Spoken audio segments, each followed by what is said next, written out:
So I'm going to install Audacity on this Chromebook that I have. So I'm in my Linux terminal and I'm going to type sudo apt install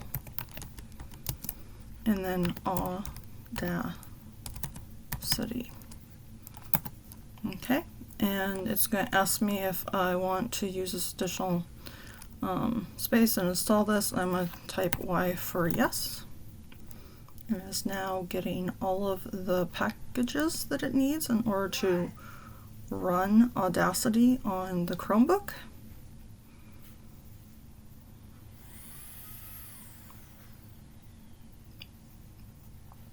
And then now I can just type Audacity. Beth, your mommy's calling for you. And there we go.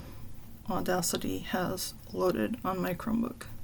Through a couple of process error things, but overall this works and it'll work perfectly fine for what I need to do with the WAV files that I'm going to be editing and then turning into MP3 files for an audiobook.